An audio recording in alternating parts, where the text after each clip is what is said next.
Welcome to the work place show. आज show में हम बात करेंगे एफएमसीजी सेक्टर की। एफएमसीजी कंपनियां वो होती है जो अपने ब्रांड्स के लिए खासी मशहूर होती है। ये कंज्यूमर्स की रोज़ की ज़रूरतें से जुड़े सामान बनाती है, इसीलिए इनके लिए इनोवेटिव होना, लगातार समय के साथ बदलना और कंज्यूमर से जुड़े रहना ज़रूरी होता है।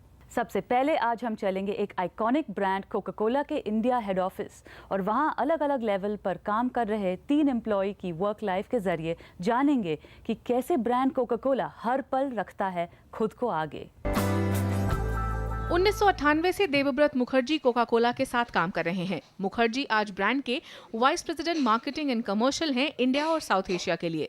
कंपनी की स्ट्रैटेजी और ब्रांड की मार्केटिंग को सही दिशा देने के लिए हेड ऑफिस में होते हुए भी इन्हें सभी चीजों की जानकारी रखना जरूरी होता है। इसलिए देवव्रत को काफी ट्रैवल भी करना पड़ता है। एफएमसीजी क्षेत्र में 20 साल के एक्सपीरियंस ने देवव्रत को सिखाया लगातार कंज्यूमर और अपनी टीम के संपर्क में रहना। उनका मानना है कि कॉमन गोल्स के साथ सही इरादों पर एक ट्रांसपेरेंट सिस्टम बनाना एक एफएमसीजी कंपनी के लिए बेहद जरूरी है। अगर सबको ये पता चल जाए कि they are contributing for a larger cause which is sustainable, profitable, inclusive growth, ये चीज अगर सबको पता चल जाए तो सारे मिलकर हम काम कर सकते हैं। एक सीनियर मैनेजर होने के नाते देवव्रत की कोशिश होती है कि ऑफिस का कल्चर ऐसा हो जिसमें सभी खुशी खुशी ऑफिस आना पसंद करें। उनका मानना है कि टीम में एनर्जी, मोटिवेशन और सही कम्युनिकेशन होगा तभी लोग बिजनेस को बढ़ाने में मदद कर पाएंगे। We work in cross functional teams, हमारा मैट्रिक्स ऑर्गेनाइजेशन है, तो हम एक साथ मिलके काम करते हैं सो दैट ब्रांड अगर बढ़े तो सबको लगे कि they have played a hand, they have played a contribution in taking the brand forward. So we believe that none of us is as smart as all of us. Company के इसी culture का फायदा हर employ को होता है, खासकर उनको जो आगे बढ़ने का जज्बा रखते हैं, जैसे महक मित्तल। 3 साल से महक कोका कोला के साथ हैं। बतौर ट्रेनी शुरू किए अपने इस सफर में अनुशासन और सही एटीट्यूड की बदौलत आज वो एक एसोसिएट मार्केटिंग मैनेजर तक पहुंच गए हैं। We also have a structured program called Chrysalis, which helps us build skills which are required at the mid-managerial level, and I'm part of that program this year. We have a project lead, a project guide, a project sponsor, and it's a live project in which we work in a group of 6 to 7 people from different functions. So we get a lot of exposure to such cross-functional projects beyond your daily routine. महक का दिन शुरू होता है mails check करने से, जिसके आधार पर वो अपने दिन के काम की लिस्टिंग करते हैं और खाली समय में वो ऑफिस के जिम में और टीटी खेलकर खुद को एक्टिव रखते हैं। खुद अपनी ग्रोथ का हिसाब रखने के अलावा महक का मानना है कि उन्हें मदद और उत्साह मिलता है कंपनी के सेट किए गए गोल्स और फीडबैक सिस्टम से। We also have an internal calendar in place which has a lot of activities as a part of those as a part of that calendar. So each and every activity has a set of goals and metrics which we have to achieve at the end of that activity. So successful execution of those activities, completion of those activities within the timelines and the given budgets is the key success parameter for my role. इस तरह के employ growth system और work life balance के चलते आज Arpita Moitra Coca Cola में senior brand manager माजा होने के साथ साथ पहली इंडियन है जिन्होंने दुनिया की सबसे मुश्किल दौड़ अमेरिका की द ग्रैंड अल्ट्रा रेस को सफलता से पूरा किया है। बतौर ब्रांड मैनेजर अर्पिता दिन भर कई छोटे बड़े प्रोजेक्ट्स पर काम करती हैं। बजट, डेडलाइन, हर चीज का ध्यान रखते हुए वो एजेंसीज और मार्केटिंग टीम को इनपुट भी देती हैं। Having a consumer and customer perspective is crucial. You should always be connected and clued on with what's happening in the world around you. Especially FMCGs, they are in the business of delivering and maintaining more than 1 million transactions a day. So it's a brand is making a promise and you have to deliver on that promise 1 million times a day. Arpita का मानना है कि Coca Cola में 9.5 साल के अपने career में उन्हें अलग अलग टीम्स में अलग अलग तरह के लोगों के साथ काम करने का मौका मिला, जिससे उन्होंने काफी कुछ सीखा और काम में आए हर स्ट्रेस को दूर करने में भी कंपनी की सोच और कल्चर ने उनकी मदद की। You'll find all kinds of people, so there's big diversity, and people like me enjoy Coke's emphasis on healthy active living. So I get supported a lot by the company in my running pursuits. I recently went to this big race in the US called Grand to Grand, where I had to run 273 kilometers across the Colorado National Park. And the company supported me, not just allowing me to go for 3 weeks, but also in terms of supporting my entry in the race. So for somebody like me, it's a great place to work. It's great that company understands your passion outside of work and supports it. Coca Cola के employees का ये जज्बा और team में growth, goals, business और values को लेकर जो क्लैरिटी है, उसकी एक बड़ी वजह है कंपनी का HR सिस्टम। और इसी सिस्टम को लगातार बेहतर बनाने में जुटे हैं समीर वधावन। आगे हमारा कंसर्न था कंपनी के अंदर लोग कैसे बिहेव करते हैं, कैसे काम होता है। अब जब लोग कंपनी से बाहर जाते हैं तो वो कंपनी के एम्बेसडर हो जाते हैं। तो एक ये भी ज़रूरी हो गया कि कंपनी को कैसे परसीव किया जा रहा है बाहर, हमारे लोग कैसे बिहेव करते हैं बाहर, जो स्टेक होल्डर्स हैं वो सब कैसे एक्सपीरियंस करते हैं, नॉट ओनली हमारा ब्रांड, हमारे प्रोडक्ट्स, बट हमारे लोगों को। क्योंकि ये सारा एक्सपीरियंस जो है वो मेरे बारे में एज ए कंपनी बात करेगा बाहर मार्केट में, और जैसी बात होगी वैसी ही मेरी ब्रांडिंग हो जाती है। समीर का मानना है कि आज के मोबाइल और आईपैड के युग में HR का काम लोगों को जोड़े रखना भी है। 2000 देशों में बिकने वाला ब्रांड कोका कोला दुनिया का 5वां मोस्ट वैल्यूड ब्रांड है। 125 साल पुराने ब्रांड कोका कोला ने बतौर एक कॉरपोरेट पिछले 20 साल में देश में तरक्की के साथ साथ विश्वास और गुडविल भी हासिल की है। द वर्क प्लेस में अभी वक्त है एक ब्रेक का। शो में आगे हमारे साथ होंगी रमा विजापुरकर, जो देश की मानी हुई कंज्यूमर प्रोडक्ट सेक्टर एक्सपर्ट है। Welcome back. The work place में हमारे स्टूडियो में है जानी मानी consumer products expert Rama Vijapurkar. Rama ji, welcome. आज हम जानना चाहते हैं कि आपने एक किताब लिखी है द नेवर बिफोर वर्ल्ड। इसमें से कई बिजनेस मंत्रज हैं, इनमें से सबसे महत्वपूर्ण कौन से हैं, अब हमारे दर्शकों के लिए बताइएगा। It's good to be on your show Aparna ji. सबसे पहले सबसे मूल मंत्र है जो किताब के टाइटल में है, it's a never before world. मतलब ये जो भारत हमारी क्रेज़ी प्यारी सी देश है, ये और कहीं जैसे नहीं है। और बहुत सारे लोग मानते हैं कि ये देश जब बड़े होके अमेरिका के जैसे हो जाएगी या यूरोप के जैसे हो जाएगी। कुछ लोग का ये भी मानना है, ज़्यादातर मल्टीनेशनल्स या बहुत ज़्यादा पढ़े लिखे लोग, उनके ये भी मानना है कि ये जो 20 साल पहले जैसे अमेरिका थी वैसे इंडिया है और आगे ऐसे होगा। पर मेरा मानना है और सबसे मूल मंत्र है कि ये दुनिया कभी देखी नहीं है किसी ने। It's a never before world. क्यों आप सोच लीजिए कि दुनिया में कभी हमने नहीं देखा है कि इतने सारे लोग हैं जिनके पास इतना सारा टेक्नोलॉजी है। पूरी देश जो हमारी जो कंज्यूमर मार्केट बड़ी हो रही है, it's growing up at a time after the internet has come, it's growing up at a time after the mobile phone has come. तो देखिए ये ऐसी और कहीं नहीं है।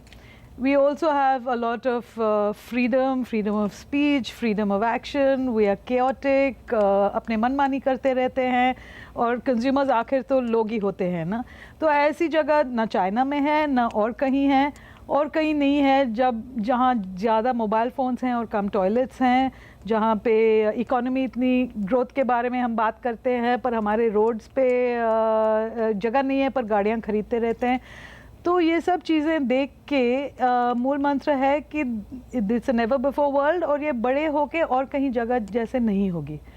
इसका मतलब क्या है? इसका मतलब ये है, और एक चीज़ है कि इस देश में और इस इकोनॉमी में, वो बड़ी इकोनॉमी है पर बहुत सारे लोग जो बहुत कम कमाते हैं। So it's a large economy of people who earn a little bit each. तो इसका इम्प्लीकेशन है कंज्यूमर प्रोडक्ट्स कंपनी के लॉजिस्टिक्स, सप्लाई चेन पर बहुत असर होगा। इकोनॉमिक्स पे भी, क्योंकि आसान है मार्केट, और इंडियन मार्केटर्स के लिए ये भी अच्छी है कि मल्टीनेशनल्स को ऐसे माहौल में, ऐसे बिजनेस इकोनॉमिक्स में कम्पीट करना नहीं आता है, क्योंकि उनके पूरे इकोनॉमिक्स जो है, America is a large economy और it's a large of rich people, we are a large economy of a large number of low income people.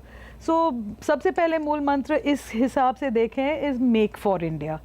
Do not transplant, do not translate. ये नहीं कि हम सब कुछ जानते हैं, पर हम कहते हैं कि आप चुन चुन के बाहर से जो टेक्नोलॉजी लाना चाहते हैं, थिंकिंग लाना चाहते हैं, लेके आइए, पर मेक फॉर इंडिया हमारे मार्केट के लिए। एक छोटी सी एग्जांपल आपको देते हैं। हमारे लिए तो डिओड्रेंट्स बॉडी के लिए कम चाहिए, क्लोथ्स के लिए ज़्यादा चाहिए। आप और हम इतने अच्छे कपड़े पहने हैं, पर 10 मिनट पहने भी वो स्वेट के वजह से पूरा धोना पड़ेगा, और पानी इतनी आसान नहीं है, एट्सेट्रा एट्सेट्रा। या अगर हम घर के अंदर आ जाएं तो पूरी बाहर की गंदगी एक डिसइंफेक्टेंट मैट पे अगर पैर साफ करें तो कितना अच्छा होगा, पर ये चीज़ें और कहीं नहीं होते हैं। तो ये सबसे पहला मूल मंत्र है मेरा। दूसरा मूल मंत्र ये है कि हमारे कंज्यूमर्स, हम मॉन्स्टर कंज्यूमर्स कहते हैं इनको। क्यों? अगर आप पिछले 20 साल से देखें तो the cost of everything has come down, क्योंकि वो टैक्सेस कम हो रहे थे, ड्यूटीज़ कम हो रहे थे और कंपटीशन भी थी। अगर आप पहले के देखें एयर कंडीशनर्स 40-50,000, अभी आप देखें एयर कंडीशनर्स, तो अगर आप ट्रेंड के हिसाब से देखें तो prices of everything has come down and the quality of everything has gone up. और हमारे कंज्यूमर्स भी इसको देख देख के दे गेटिंग स्पॉइल्ड। बाकी देशों में जब हाई टच चली जाती है, जब लोग नहीं हैं आंसर्स करने के लिए, तब हाई टेक आता है। हम लोग को आयल में भी भेज दो, मॉडर्न सुपरमार्केट में, फिर भी बोलेंगे, हम पूछेंगे कि ये कहाँ पे है प्लीज़, वी जस्ट स्पॉइल्ड। तो ये मॉन्स्टर कंज्यूमर्स को के साथ कोप करने के लिए हाई टच भी चाहिए, हाई टेक भी चाहिए, वो सब चाहिए। पर्सनल कैश ऑन डिलीवरी, वो सब चीज़ें। Personal cash on delivery. So बाकी देशों के मल्टीनेशनल लोग मुझे पूछते हैं कि आपके कंज्यूमर्स को पता नहीं है क्या कि इस दाम में यही मिलता है, और हम कहते हैं कि नहीं, हम तो वो नहीं मानते हैं, क्योंकि हमें आदत पड़ गई है। हमारी किराना दुकान जितनी हमारी खातिर करते हैं वो सुपरमार्केट नहीं करती है। और ये अगर हम कहें कि सॉरी ये चलता नहीं है, द चपातीज वर बैड, अच्छा ठीक है भेज दीजिए, चेंज कर लेते हैं। एक्चुअली जो आप कह रही हैं, आपके बुक में एक और पॉइंट जुड़ी हुई है जो सर्विस इकोनॉमी के बारे में है। जिस तरह के, जैसे सुपरमार्केट, किराने स्टोर के बारे में आप कह रहे हैं कि एक कोई भी चीज की सर्विस कई लोग करते हैं। जी जी। सिर्फ एक आदमी या दो आदमी नहीं करते, कई लोग करते हैं। तो ये हमारे मतलब नेशन और इकोनॉमी के लिए सस्टेनेबल चीज है, अच्छी चीज है। अपना जो मुझे लगता है कि सस्टेनेबल है अगर हम अपने मॉडल से देखें, क्योंकि बहुत सारे लोग हैं जो थोड़े थोड़े करते हैं।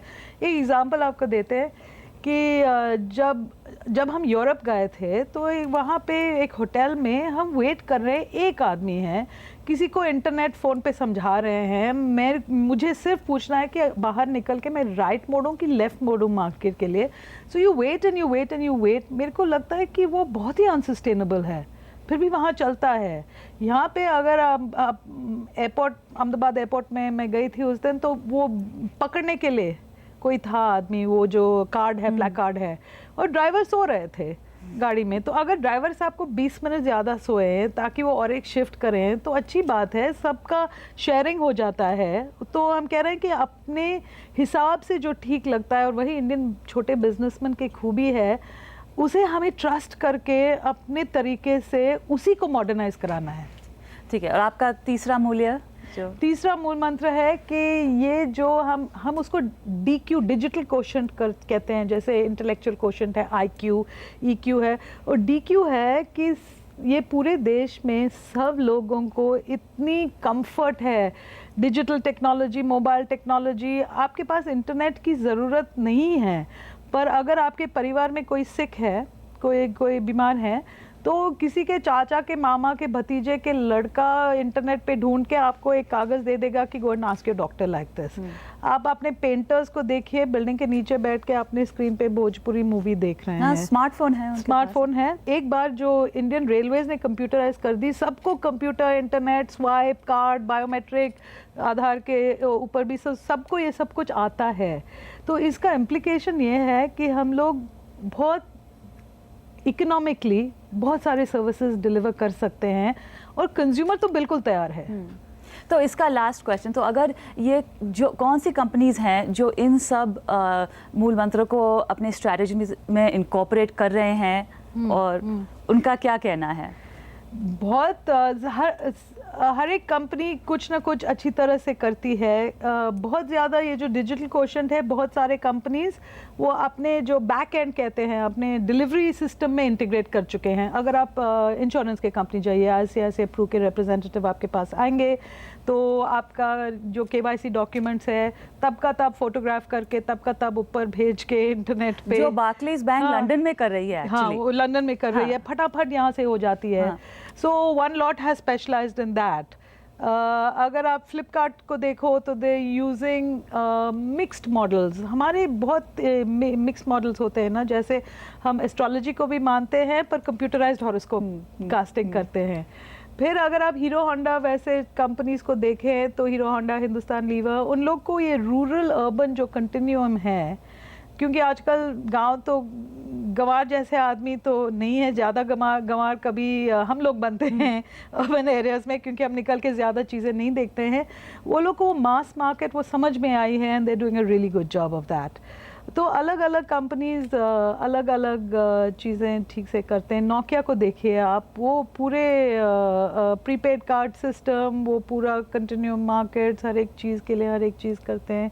So different companies are doing different parts of it really quite well. Rama ji, thank you so much. आपके जो मूल्य मंत्र है बहुत ही वैल्यूबल है हमारे दर्शकों के लिए, और मैं दर्शकों को रेकमेंड करती हूँ कि वो आपकी किताब पढ़ें और जानें कि कैसे देश बदल रहा है। आपके मुंह में घी शक्कर, थैंक यू।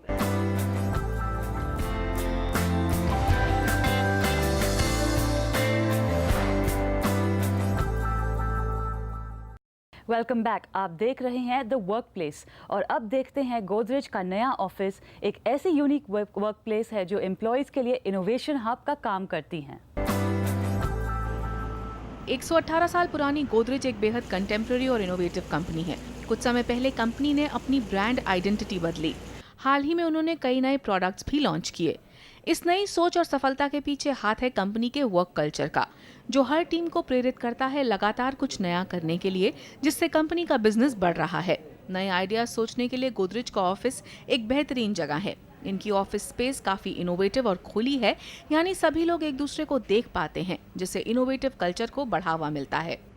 ये एक्चुअली सेटअप प्रोडक्टिविटी को इंक्रीज़ करता है, इन्हेंस करता है। जैसे कि मैं आपको एग्जांपल देती हूँ कि अगर कोई एक अनकन्वेंशनल ऑफिस में होती है, अगर मेरे को एक कॉलीग से एक क्वेश्चन पूछना होता तो कई बारी हम तुरंत ईमेल भेज देते हैं। यहाँ पर एक्चुअली इस सेटअप की वजह से बहुत आसान है कि बस अपनी कुर्सी से उठ के आप 10 कदम जाके उस कॉलीग से आप डायरेक्टली वो क्वेश्चन पूछें। और उसमें फ़ायदा ये होता है कि रैदर दैन कि बस वो एक ईमेल से सिर्फ वो एक जो टॉपिक जो आंसर होने वाला था, उसकी जगह आप एक्चुअली और भी चीज़ों के बारे में बातचीत कर सकते हैं, नए आइडियाज़ डिस्कस कर सकते हैं, ये जान सकते हैं कि वो किस चीज़ पे काम कर रहे हैं, वो आपके काम के बारे में और जान सकते हैं। इससे टीम वर्क की स्पिरिट काफ़ी बढ़ती है, इससे कोलैबोरेटिवनेस, सहयोग की भावना काफ़ी बढ़ती है।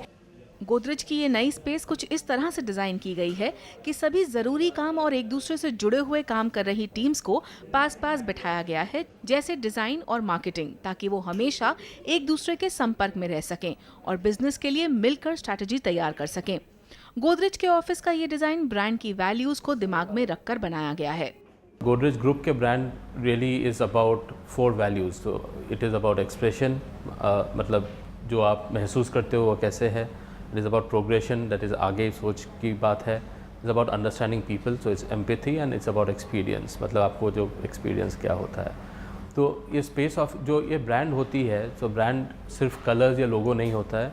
Brand is about innovation. Brand लोगों की जो कल्चर है, कंपनी की जो कल्चर है, it is about work space, क्योंकि वर्क स्पेस से ही कल्चर भी काफ़ी बनती है। नए डिजाइन के हिसाब से गोदरेज के ऑफिस में कुछ जगहें ऐसी हैं जिन्हें कई तरह से इस्तेमाल किया जा सकता है, जैसे conference space, cafeteria, product demo space, party room, brainstorming lab और लाइब्रेरी। ये डिजाइन न केवल काम के सिलसिले में बल्कि इनफॉर्मली भी लोगों को मिलने का मौका देता है, जिससे कोलीग्स के रिश्ते बेहतर होते हैं। I think the main part is to be flexible, to be fluid and multifunctional, so that people can use it differently and not to be rigid about it, to be more again, as I said, more organic, more there is a structure within something unstructured. So that is something which is I want to probably keep it alive. इस तरह के office design का असर brand के product design पर भी साफ दिख रहा है। यहाँ काम कर रहे लोगों का मानना है कि इस नई स्पेस से उनकी प्रोडक्टिविटी बढ़ी है। एक ब्रांड जो बनता है वो सिर्फ आपके कम्युनिकेशन से नहीं बनता है, वो आपके लोगों से बनता है, आपकी प्रोसेसेस से बनता है, और आप जिस तरह अपने आप को प्रकट करते हैं उससे इवेंचुअली ये ब्रांड बनता है। और जिस तरह से लोग काम करते हैं उसमें जो इनफॉर्मेलिटी है, उसमें जो कंटेम्प्रेरीनेस हम ब्रांड में लाना चाहते थे, उसकी सहायता इस तरह के ऑफिस से बहुत होती है। गोदरेज की इस नई स्पेस का लुक बहुत फ्रेश है और सिर्फ सफेद होने की वजह से काफी पीसफुल भी लगता है। 60 देशों में ब्रांड प्रेजेंस, 1300 से ज्यादा एम्प्लॉयज और 16,000 करोड़ से ज्यादा के नेटवर्थ वाले गोदरेज ने अपनी वैल्यूज में इस नई सोच और अंदाज को डालकर ब्रांड में एक नई जान फूंकी है। इन सभी कंपनियों से, इनकी सोच से हमें काफ़ी कुछ सीख मिलती है। द वर्कप्लेस को आप CNBC आवाज़ के YouTube चैनल पर भी देख सकते हैं और हमें बता सकते हैं कि ये शो आपको कैसे लगा। आप हमें ट्वीट भी कर सकते हैं अपर्णा P राजे पर। फिर मिलेंगे अगले हफ्ते इसी दिन इसी समय द वर्कप्लेस पर। आप देखते रहिए CNBC आवाज़।